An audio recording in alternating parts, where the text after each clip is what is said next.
इन खबर चैनल को सब्सक्राइब करें और बेल आइकन दबाना ना भूलें। जाने कहाँ गए वो दिन। जी हाँ, सनराइजर्स हैदराबाद कुछ इस वक्त यही अल्फाज गुनगुना रही होगी, क्योंकि एक टाइम था जब हैदराबाद में हैदराबाद शेर हुआ करते थे और उनके सामने कोई भी जल्दी टिक नहीं पाता था। तो वहीं हैदराबाद में अभी पिछला मैच दिल्ली से हारने के बाद अब हैदराबाद होस्ट करेगा चेन्नई सुपर किंग्स को मैच नंबर 33 के लिए। जी हाँ, मैं हूँ राजन नाथ, मेरे साथ है मौजूद ओम प्रकाश। आज हम बात करेंगे होने वाले मैच की, जो कि हैदराबाद में खेला जाएगा। चेन्नई बनाम हैदराबाद दिल्ली से हारने के बाद हैदराबाद में ही चेन्नई आएगा। चेन्नई के खिलाफ कैसा लगता है, क्योंकि चेन्नई इस टाइम रुकने का नाम नहीं ले रही है, हर एक मैच लगातार जीतती जा रही है।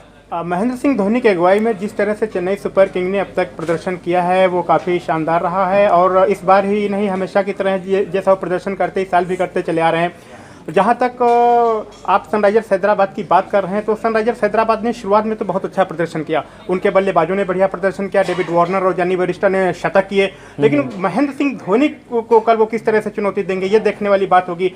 जहां तक चेन्नई सुपर किंग की बात है, तो चेन्नई सुपर किंग ने अब तक जितने भी मुकाबले खेले उनमें सिर्फ एक मुकाबला मुंबई इंडियंस के खिलाफ मुंबई में हारा है, और बाकी सारे मुकाबले उन्होंने जीते हैं और टेबल पॉइंट में सबसे ऊपर वो बने हुए हैं। बिल्कुल, अगर पॉइंट्स टेबल की बात करें तो एक वक्त था जब हैदराबाद शुरुआत में टॉप पर चल रही थी और अब बिल्कुल ही नीचे अगर आ रही है धीरे धीरे करके। तो कहाँ पे चूक खा रही है सनराइजर हैदराबाद की टीम? राजन, देखिए, सबसे बड़ी बात यह है कि जहाँ तक सनराइजर्स हैदराबाद की बात है तो उनके बल्लेबाजी में सबसे बड़ी चूक आ रही है, और कुल मिलाकर गेंदबाज भी उनके वो उस तरह से नहीं कर पा रहे हैं। चाहे बात आप राशिद खान की कीजिए या दूसरे किसी गेंदबाज की, अब वो उस पोटेंशियल से वो गेंदबाजी नहीं कर पा रहे हैं। अगर सनराइजर्स की तरफ देखा जाए तो डेविड वार्नर एक ऐसे बल्लेबाज हैं जो अब तक 400 रन बना चुके हैं, और वो आईपीएल 2019 में सबसे ज्यादा रन बनाने वाले बल्लेबाज हैं। दूसरी तरफ 300 से ज्यादा रन जॉनी बेयरस्टो कर चुके हैं। तो इन दो बल्लेबाजों के अलावा हैदराबाद का कोई भी बल्लेबाज कुछ खास नहीं कर पाया, और यही कारण है कि आज हैदराबाद की स्थिति है कि वो पॉइंट टेबल में नीचे खिसकते चले जा रहे हैं। अच्छा, केन विलियमसन को पिछले मैच में वापस लेकर आए इंजरी के बाद, तो कयास लगाए जा रहे थे कि अब होल्ड मिलेगा एक मिडिल ऑर्डर को, क्योंकि केन विलियमसन बहुत बढ़िया बल्लेबाज हैं। तो उनके अलावा क्या लगता है कि मनीष पांडे और यूसुफ पठान अच्छा नहीं कर रहे थे, उनको रिप्लेस किया गया, लेकिन मनीष पांडे का ना चलना या किसी और प्लेयर को अंदर लाने के हिंट नहीं देता? देखिए, आपने केन विलियमसन की बात की तो बता दूं मैं आपको कि केन विलियमसन ने पिछले साल 735 रन किए थे, और वो आईपीएल में सबसे ज़्यादा रन बनाने वाले खिलाड़ी थे।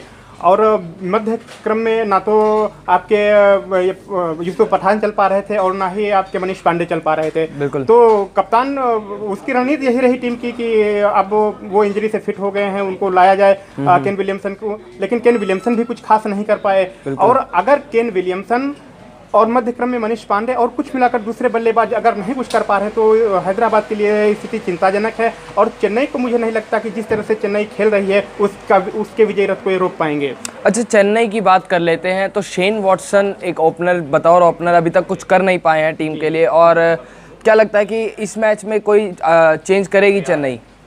आप देखिए, धोनी हमेशा विनिंग कॉम्बिनेशन में वो विश्वास रखते हैं, उनके खिलाड़ी परफॉर्मेंस करें या ना करें, अगर टीम जीतती चली जा रही तो वही कॉम्बिनेशन रखते हैं, वही प्लेइंग 11 रखते हैं।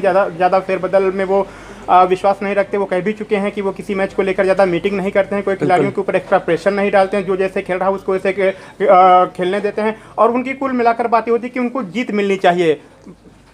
चलिए, ओम प्रकाश जी, क्या लगता है कल कौन जीतेगा? मेरे हिसाब से जिस तरह से चेन्नई सुपर किंग खेल रही है उस हिसाब से चेन्नई सुपर किंग का पलड़ा भारी है, और उसने अपने ग्राउंड पर और अपने ग्राउंड से बाहर के सभी ज़्यादातर मैच जीते हैं, तो इसलिए हम चेन्नई के पक्ष में हैं।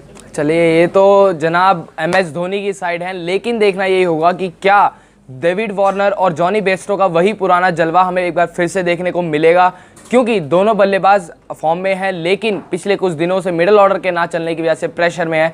लेकिन देखना यही होगा कि कल ग्राउंड में आखिर होगा क्या। तो अगर आपको ये वीडियो पसंद आया तो इसे लाइक करें, शेयर करें, कमेंट के जरिए अपनी बात बताएं और चैनल को सब्सक्राइब करना ना भूलें।